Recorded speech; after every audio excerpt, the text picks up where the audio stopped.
রক্ত শূন্যতা রোগ হলে আপনি কি ওষুধ খাবেন?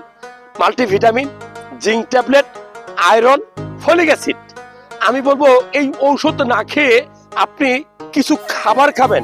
5টা গুরুত্বপূর্ণ খাবার খেলেই আপনার শরীরে রক্ত তৈরি হবে। নাম্বার 1, কাঁচা কলা। কাঁচা কলা খাওয়ার সময় খেয়াল করবেন কাঁচা কলার যে চামড়াটা থাকে সেটাও ভাজি করে খাবেন।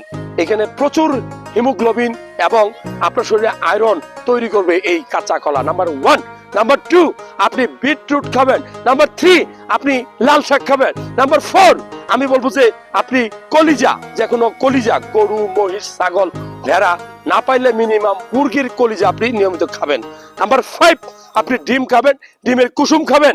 এই সকল খাবারের পাশাপাশি সবচেয়ে গুরুত্বপূর্ণ ধরেন এই যে কচু শাক আছে, এই কচু শাক, পুঁই শাক, হ্যাঁ, পালং শাক, এরকম যত সবুজ শাক সবজি আছে, এই শাক সবজিগুলা আপনার শরীরে রক্ত তৈরি করবে।